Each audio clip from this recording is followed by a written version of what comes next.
Selamat pagi semuanya. Kita akan main-main dengan konsep map. Pertanyaannya adalah untuk seorang, ini gua tulis aja ya di sini pertanyaan. Bisa gua tulis nggak ya? Oh, bisa gua tulis nih sekarang. Pertanyaannya adalah tip untuk siapa tadi, customer ya? Pengguna ya? Untuk customer memilih provider. Tip untuk memilih ya? Ya, untuk memilih. Layanan cloud ya. Ini bisa memilih dari sisi teknologi, bisa memilih punten aja bagaimana cara memilih providernya juga.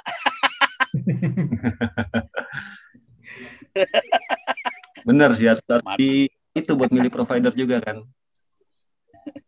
Ya kan, boleh dong. Lu kasih rahasia dong. Boleh.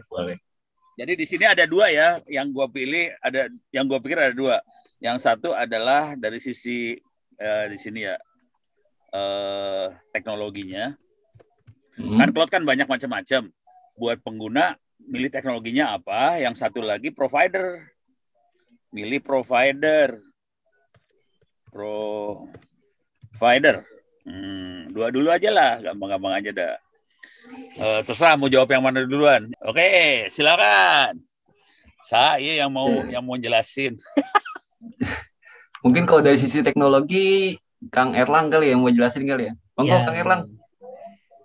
Kalau dari segi teknologi itu, Pak, kalau kayaknya yang pertama dilihat biasanya orang itu butuhnya dari segi I/O-nya. I/O Biasanya itu ya, jadi I/O teh naon I/O-nya teh maksudnya? I/O itu input output. Jadi mereka biasanya concern ke apakah teknologi yang dipakai dari si layanan cloud ini masih pakai hard disk atau udah SSD atau lebih ke storage ya? Ya. Storage pilihannya ada dua ya dia. SSD atau hard disk gitu ya? Hard disk ya. Nah, biasanya juga hard disk HDD ya bilangnya ya, sebelum SSD ya, itu. HDD. Enggak, gue pengen bikin kotak lagi. Gimana ya itu? Ininya kita geser dulu ini. Nggak ada warnanya jelek USB lagi. Loh, kok bisa bikin dua, gimana caranya? Jadi dua. Klik kanan duplikat, Pak. Oh alah, bisa gitu ya. Berarti ini diedit aja ya. Jadi yang pertama tadi naon teh? Ngelihat dari sisi storage-nya, Pak. Oh, storage SSD atau HDD. Oh, HDD. Nah, jangan dihilangin yang itu. Lah, udah Om Chris, kenapa dihilangin Om? Enggak. Nggak apa-apa, lu masukin lagi aja. Nggak ada Ando lagi ya? Ya udah, copy lagi. Gimana caranya bikin lagi teh kopinya? Klik kanan duplikat. Mana kok? Nah, duplikat ya udah. Ini lu sambil nulis lah. Ya, siap nulis lah. Oke. Ini kita ubah jadi satu laginya HDD. I/O storage. Input / output. Ya. Kecil banget Om. Nah, terus disambungin itu teh. Gimana nyambunginnya ini? Oke, itu yang pertama ya, I/O storage. Noni. Pakai ini, pakai garis. Ah, betul. Gitu ya Pak ya? Jadi sambung garis. Nah, pertanyaannya adalah sebagai orang awam nih, SSD sama HDD bedanya apa? Gimana? Lanjut.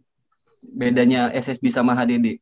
Kan sebagai orang awam nih ya. Oh, biasanya dari segi itu tuh write sama read-nya atau buat nulis performa dari segi si VPS-nya atau cloud-nya itu yang paling pertama kan HDD itu biasanya dianggapnya suka lemot. Nah, SSD itu lebih kenceng secara awamnya itu kayak gitu. Tapi provider. Jadi IoT yang dilihat tadi kecepatan kali ya, performance ya? Ya, betul. Performance. IO performance. Kecil pisan ya. Nah itu tadi saya lagi coba gedein soalnya Pak. Nah, Gimana sih? Oh gitu. Sok nanti terutama performance yang dilihat ya. Ya pertama yang biasanya dilihat itu performance Pak. Berarti better pakai SSD. Kalau gedenya mah tergantung ini keperluan kali ya. Ya. Oke. Size tergantung. Tergantung.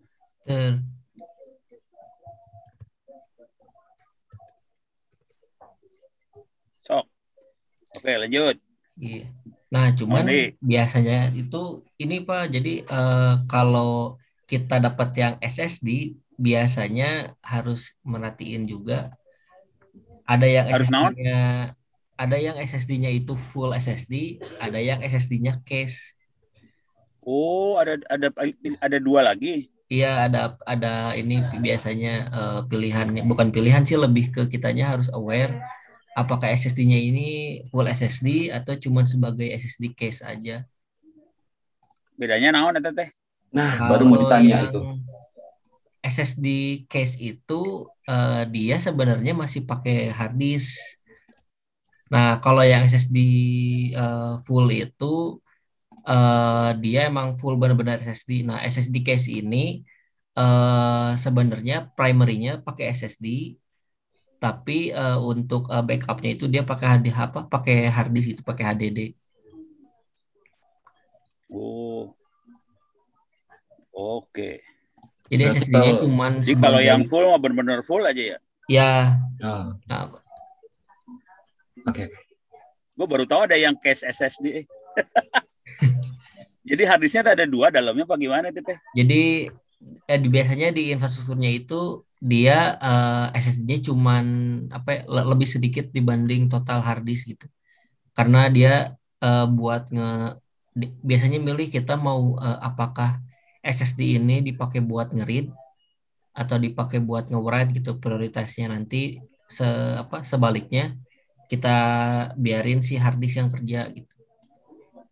Banyaknya sih lebih ke read. Jadi hard disk buat nyimpen aja, SSD-nya yang buat ya. SSD-nya buat tahun read write atau read aja atau gimana? Rata-rata milihnya salah satu Pak. Jadi cuman entah itu read aja atau mau write aja gitu.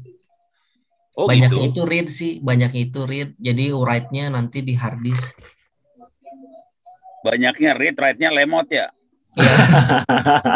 Bisa gitu ya? Itu makhluknya itu bentuknya naon? Makhluknya apa sih, hard disk satu biji atau gimana jadi? Jadi bisa-bisa Pak, maksudnya tuh hard disk ada, SSD-nya ada gitu.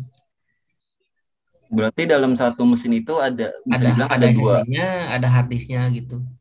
Misal total ada 12 slot, itu hard disk-nya 10, SSD-nya 2 biasanya itu. Oh kayak biasanya yang SSD dipakai buat sistem operasi, hard disk buat data gitu ya?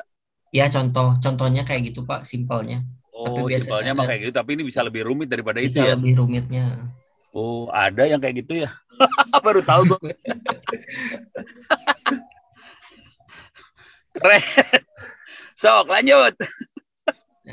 Nah, ini kan udah di SSD. Nah, dari sisi HDD-nya sama juga bentuknya kalau kayak HDD, gini.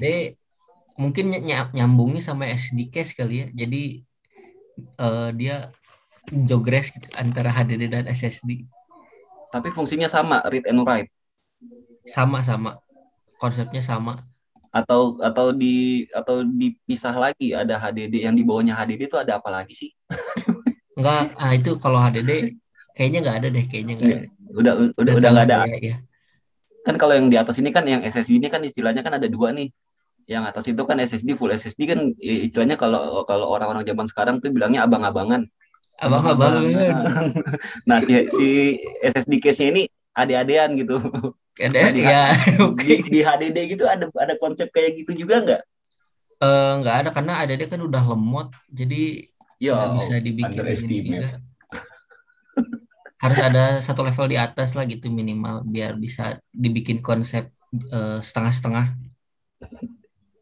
Misalnya SSD sama NVMe gitu. Cuman saya belum tahu sih kalau yang itu.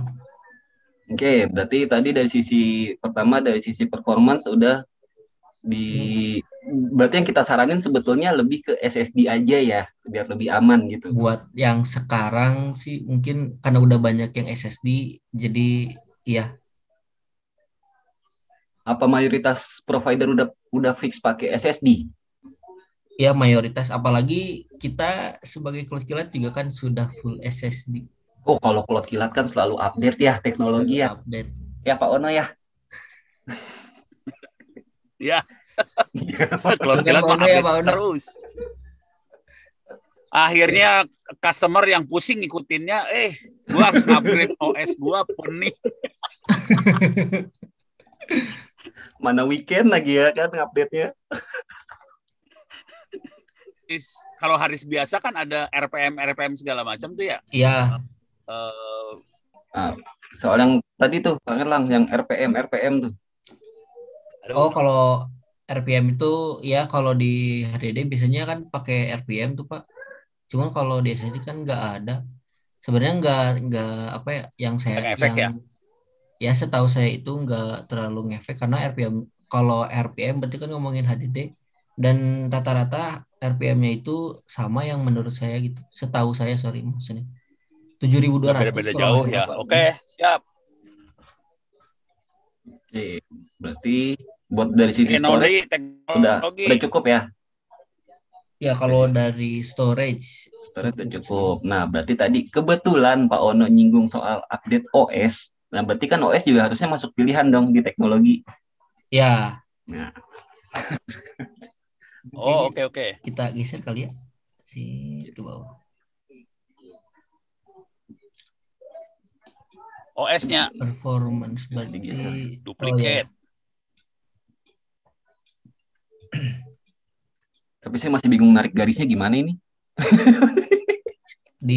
Narik garis dari kiri, men. Itu yang di tanda panah ini. Yang tanda panah connecting line, pencet L ya ternyata. Nah, cepetan gua daripada lu ah. Oh iya, Pak. Tak kecil ini, Pak. Loh kok melengkung? Udah biarin lah. Gini, Pak. Ini yang bikin bisa pindah lagi lo matang. Iya, digeser. Ya rata-rata emang kita juga harus ngelihat sebenarnya di provider itu dia support OS apa aja gitu, karena belum tentu apa yang kita mau tuh, maksudnya OS yang kita mau tuh ada gitu di si provider itu. Yang paling umum itu contoh biasanya Debian. Kasusnya gimana tuh? Apa tuh? Contoh kasusnya gimana tuh soal OS tuh? Tersedia atau enggak? Contoh kasusnya mungkin yang paling sering itu banyak yang mau pakai provider atau layanan provider gitu, layanan cloud. Cuman yang mereka mau itu misalnya FreeBSD gitu, yang benar-benar apa ya, rata-rata bukan jarang sih jatuhnya ya, lebih ke dari layanan cloud itu ada yang nyediain, ada yang enggak juga gitu. Oke. Selain itu yang lebih jadi pas basic misalnya nggak ada gitu ya, pusing. Ya, kalau misalnya nggak ada jadi bingung gitu. Kalau dari sisi ininya, apa namanya sih bilangnya, distronya Linux itu gimana? Masuk pertimbangan juga atau enggak? Masuk pertimbangan karena baik sebenarnya dari ya pengguna Linux itu banyak yang nyari sebenarnya itu. Cuman kalau ngomongin dari segi provider kan biasanya tuh ada integrasi sama banyak aplikasi gitu di belakangnya. Nah ini harus nyesuaiin juga si FreeBSD ini support nggak sama aplikasi yang kita pakai di segi provider gitu. Jadi harus di research dulu sebelum kita mau provide distro FreeBSD ini. Berarti istilahnya sebelum nentuin saya mau pakai layanan cloud di provider ini, lebih bagus ada konsultasi dulu sama pihak providernya, nggak langsung beli layanan gitu. Beli layanan itu apakah ada OS yang kita inginkan gitu. Jadi sebenarnya bukan masalah OS doang ya, harus ngelihat aplikasinya nyambung tuh. Iya. Kalau maksa OS tidak nyambung sama aplikasi, pening. Nanti pening Pak, ya betul Pak. Nggak running dong Karena aplikasinya. Cuman kan sekarang kayaknya udah mulai banyak yang bentuknya Docker gitu ya. Gimana kalau kayak gitu teh? Ya Pak, kalau misalnya ternyata provider itu infrastrukturnya Docker, banyak yang biasanya udah langsung support sama si FreeBSD-nya gitu. Cuman kan jatuhnya berarti si calon pelanggan mempercayai si produknya ini, berarti kan jatuhnya kontainer. Nanti harus, Kontainer ya. ya jadi harus milih-milih apakah dia emang maunya pure VM atau kontainer juga nggak masalah gitu. Karena kalau udah ngomongin kontainer sama VM biasanya ada limitasi yang jelas itu kelihatan. Jadi ada yang nggak bisa dilakuin. Oh, jadi masih masih ada limitasi lagi. Iya kalau dari segi VM sama kontainernya. Karena kalau misalnya pelanggan fix mau pakai kontainer, berarti ada hal yang memang beberapa hal yang nggak bisa dilakuin itu dari segi VPS yang dia pakainya gitu. Yang punya keterbatasan siapa? VM atau kontainer? Kontainernya Pak. Oh, kontainernya malahan ya? Ya. Oh, oke. Ini taruh mana enaknya ya? Enak. Kategorinya OS atau bukan OS itu teh? Bingung gue. Bentar ya, bingung Pak. Oh, berarti begini.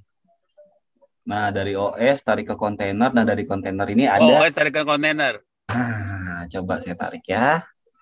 Saya masih bingung narik garisnya. Ini kemana ini guys? Ini caranya mah. Oh, salah. Nah, ya udah, tuh. OS kontainer, dari kontainer baru kita duplikat lagi. Jadi apa tuh? Ke kanan, duplikat. Nah, ini mau jadi apa nih, Om? Nah, yang tadi si apa soal itu tuh? Apa namanya tadi? Limitasi. Oh, limitasi.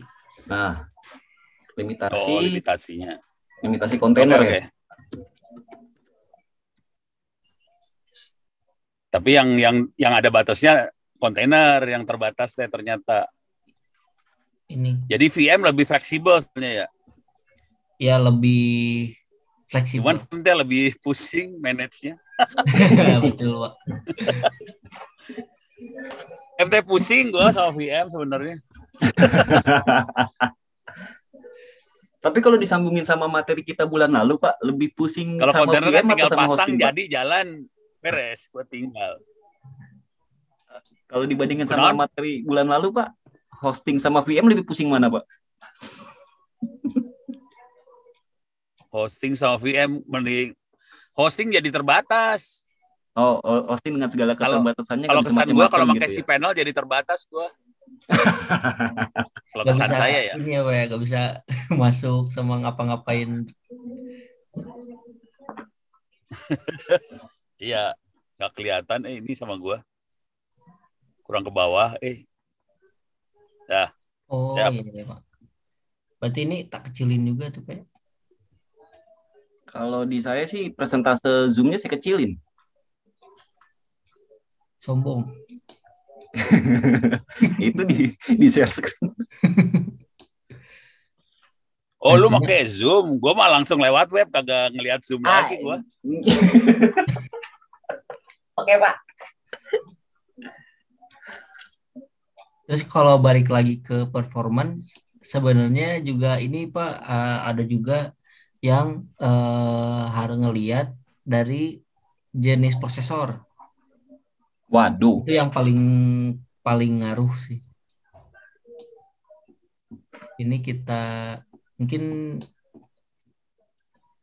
tarik garis prosesor ya. Nah, kalau prosesor masalahnya apa?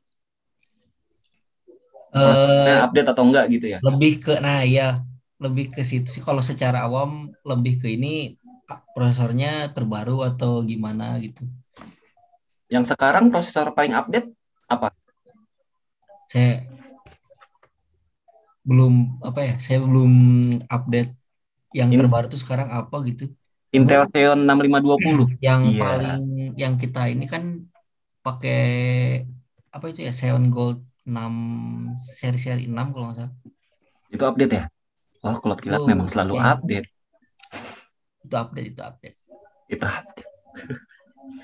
Cuman kemarin teh gue ini ini ada yang ngasih komentar kemarin teh. Oh ya, kenapa tuh Pak? Jadi kemarin saya ke Dinas Kominfo, Mm-mm. terus dikasih lihat sama dia laptop. Mm-mm. Jadi laptopnya pakai prosesornya kan ARM, lebih kenceng daripada Intel. Pusing gak lu? Oh iya Pak. Apa namanya? ARM. Jadi orang-orang kayaknya mulai ngelihat ARM buat prosesor lo, hati-hati. Karena Intel mungkin terlalu banyak fiturnya, jadi akibatnya jadi lebih lemot gitu. Oh. Jadi ya, tapi ini levelnya laptop ya, masih laptop desktop ya, bukan server ya, gitu. Dia ngomong terus terang aja 4 kali lipat lebih cepat. Jadi dia waktu itu dia ngompile Python apa gitu. Pakai Intel sama ARM. Intel butuh waktu sekitar setengah jam apa berapa gitu. Pokoknya lebih lama, ARM 10 menit selesai. Itu. Bingung. Boleh. Itu aja sih. Ini bakal seru nih urusannya nih kayaknya. Iya loh Pak. Ya, buat ARM kata sudah disebut. Ditunggu ya proposal sponsorship-nya.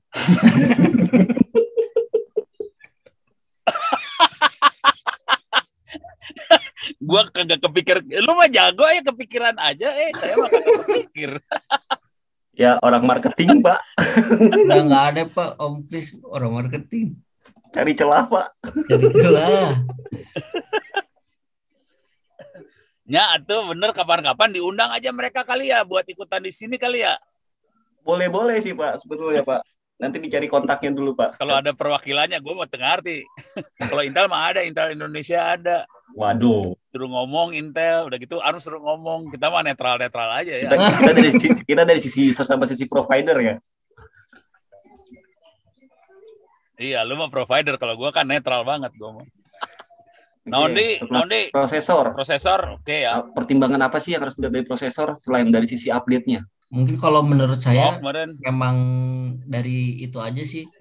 Karena dari versi prosesor yang dipakai, jadi ketahuan juga entah itu total core atau thread-nya berapa, terus seberapa kencang. Jadi mereka langsung tahu dari versi prosesor yang dipakainya gitu. Jadi itu udah menjelaskan banyak hal gitu lah. Berarti prosesor itu pengaruh ke sisi akses si VM-nya. Mirip kayak yang SSD sama HDD. Cuman ini lebih ke apa ya? Lebih ke intinya. Kalau secara awam itu. Berarti performa juga dari server itu selain dari SSD, dari storage didukung juga sama prosesor, ya. Berarti dua hal itu emang harus saling mendukung, simbiosis mutualisme. Ya, betul. Kalau menurut lu mendingan ini nanya aja ya. Orang-orang yang paling pengaruh hard disk, prosesor atau memori? Kalau saya pribadi dari prosesor, Pak. Oh, lebih ke prosesor ya? Iya. Oh, oke. Kalau memori lebih ke arah apa ya?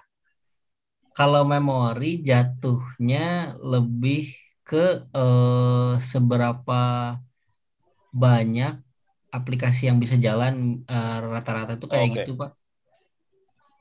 Kalau di segi provider kayak hit ya, kalau ada hit juga barangkali taruh ke memori kali ya. Iya. Oke. Gua masukin ya liar sih ya. Gimana caranya ini biar ke bawah? Lu gimana caranya tadi ngebawahin teh? Di blok semua, Pak. Tapi kelihatan, Pak.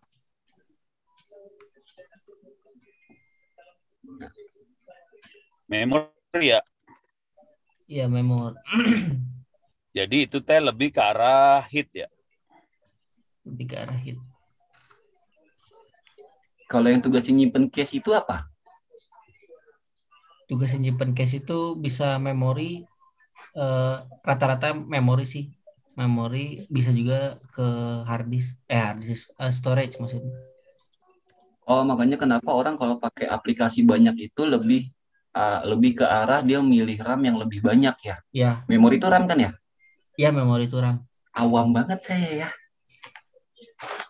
Oh, Sampai memori aja salah, masih saya harusnya RAM tanya. kudunya gue tulis RAM ya biar jadi bahasa awam. Ini konten nanti kalau atasan saya Banyak nonton hitnya. ditanya nih, lu berapa lama kerja di provider sampai memori sama RAM aja lu Nanya nggak apa? paham?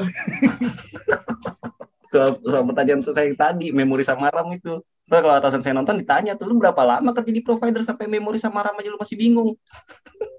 Segitu dulu kali Oh merenya. iya, kayak cukup sih Pak kalau menurut saya dari teknologi. Nah, di teknologi berarti 4 poin ini ya Ada jadi 4 poin. pertimbangan. Ada dari sisi performance storage, terus ada ketersediaan OS, versi dari prosesor, sama soal memori atau RAM-nya, bisa nyimpen banyak apps atau enggak, bisa bisa running kalau banyak hit atau enggak gitu ya. Ya. Lebih begitu. Nah, berarti selanjutnya kita masuk ke intinya yang biasa jadi pertimbangan orang-orang selain dari sisi teknologi, itu dari sisi provider. Biasanya yang udah kalau dari pengalaman orang-orang ngelihat provider itu dari dua sisi. Yang pertama itu pasti dari sisi harga. Harganya gimana nih? Oke. Masuk akal atau enggak? Terus yang kedua dari sisi after sales-nya. Oke, dari sisi harga. Biasanya dari pengalaman saya sebagai orang yang pernah ketemu langsung sama customer sama end user itu biasanya pertimbangan satu dari harga, misalnya dari spesifikasi yang mereka butuh itu harganya masuk atau enggak. Tapi ya kebiasaan masyarakat plus 62 adalah mereka mau spek setinggi-tingginya tapi dengan harga seminim-minimnya. Kalau ada user yang Standar tersinggung, saya mohon bisanya. maaf ya. Enggak, tapi itu normal pisan. Normal sih, namanya negosiasi kan nggak salah ya. Gitu. Berarti dari sini ke. Tapi menarik loh kalau dibandingin dengan ini ya. Saya kan mainan machine learning ya, main machine learning. Terus ngelihat data penjualan mobil, penjualan mobil orang bule. Parameternya adalah harga, maintenance, jumlah pintu, bagasi, sama apa lagi ya, safety, keamanan. Ternyata kalau orang bule yang pertama kali dilihat bukan harga. Yang dilihat jumlah manusianya bisa berapa di situ. Udah gitu pintu yang dilihat. Iya. Jadi lebih ke pintu sama manusia. Harga belakangan sama dia. Harga belakangan. Jadi dia ngelihatnya ke keperluan sih sebenarnya. Saya perlu apa? Harga yang cocok buat keperluan saya seperti apa? Gitu bule mah ternyata beda. Kalau 62 beda sama kita ya Pak ya. Aduh.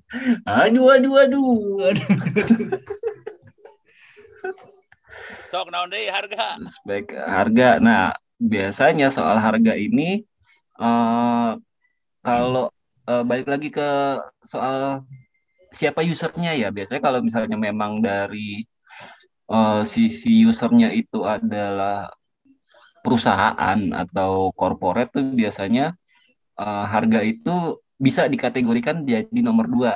Sama kayak tadi contoh kasus yang Pak Ono bilang soal bule tadi beli mobil. Karena kan ya balik lagi uang yang mereka pakai untuk menggunakan layanan VM ini kan bukan uang mereka sendiri ya, uang perusahaan. Jadi selama selama mereka nilai performance dari VM-nya itu memang mencukupi atau bisa dibilang memuaskan lah, ya udah balik lagi. Nah, apa sih namanya, capex sih, capital expenditure bisa masuk ke dalam situ. Tapi kalau dia sisi penggunanya ada perorangan, nah itu baru bakal jadi pertimbangan banget dari sisi merekanya.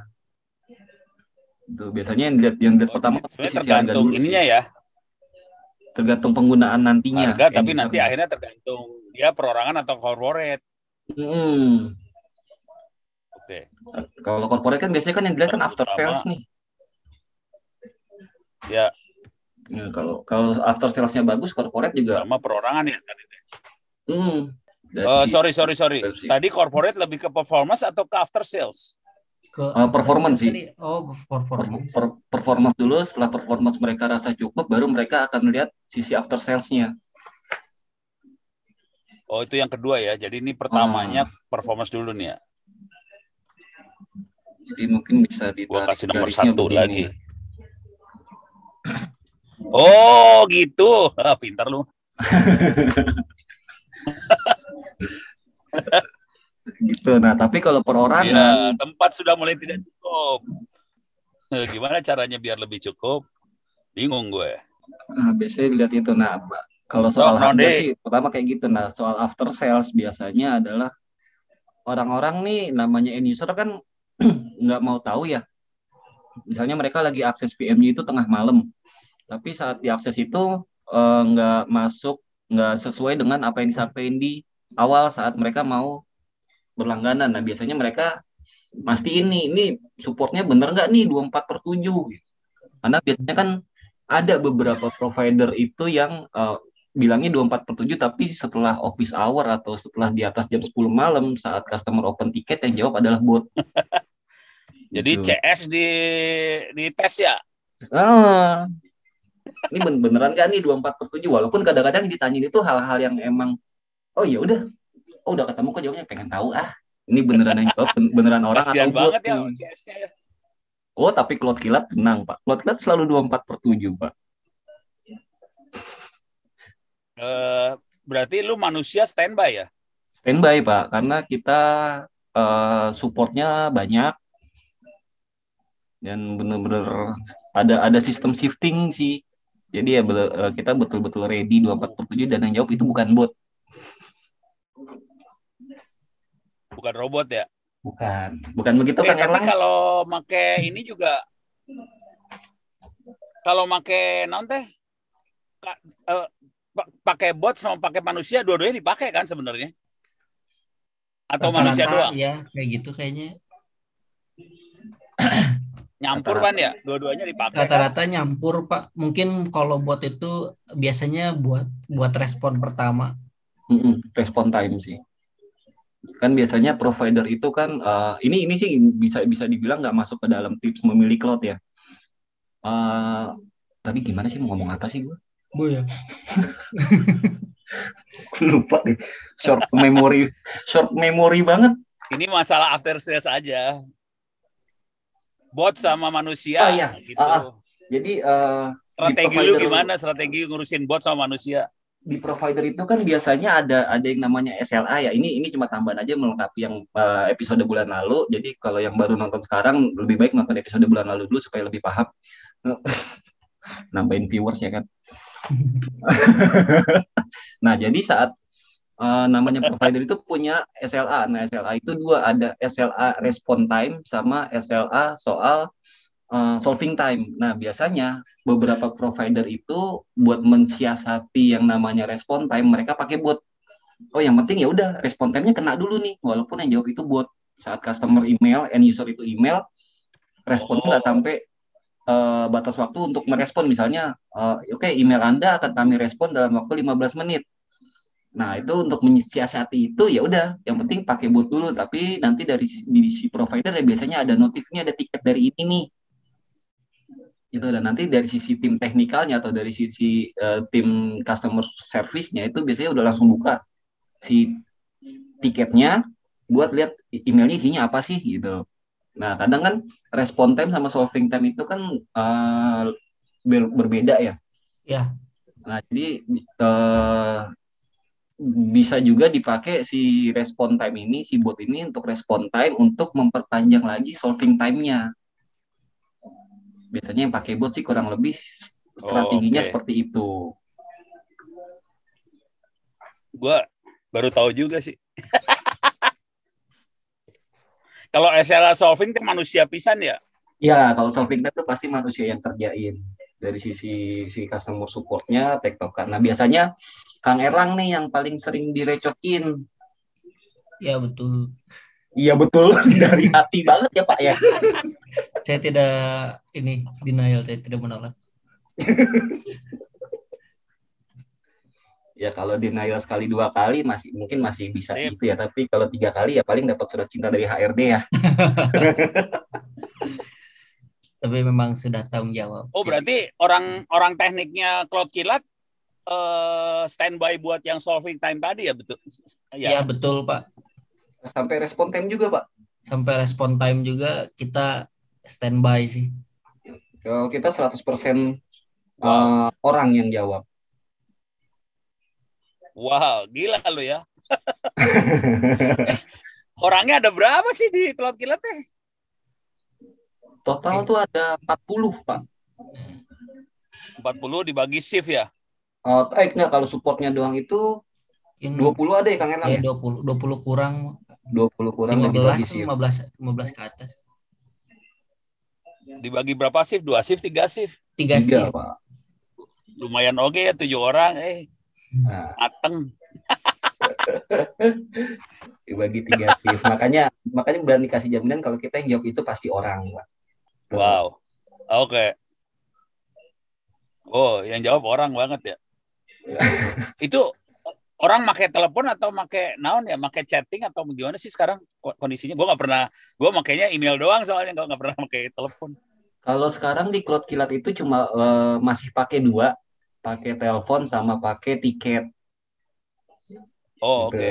Mungkin nanti ke depannya berarti kita yang ada gue pakai selama ini pengembangan. kan tiket aja ya, nggak pakai telepon saya mah.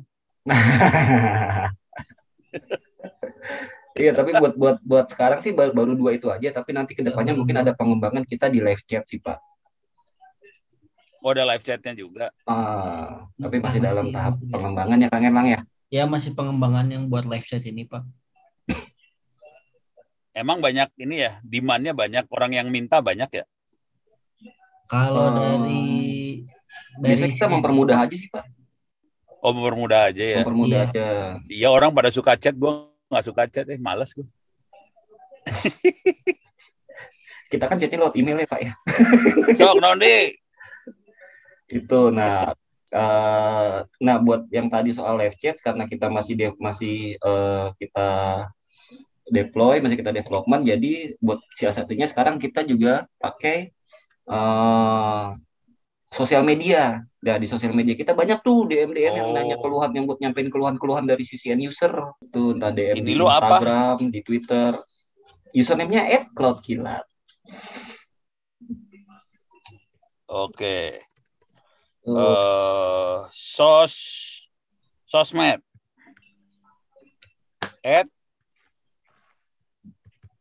@cloud kecilan Nggak apa-apa. Kilat. Ini kan insight aja. Insight aja, ntar abis ini saya dicolek sama Mas Michael nih. Itu bukan insight, boy. Ini digedein nih, Nuya digedein ini mah. Tuh, ban gede. Nah, jadi buat yang nonton konten ini kalau pakai layanan Cloud Kilat, males kan, orang-orang zaman sekarang lebih pengennya yang simple ya Pak ya. Males buka, kalau email kan dia harus buka email dulu, harus segala macam dulu, harus login kadang-kadang. Jadi udah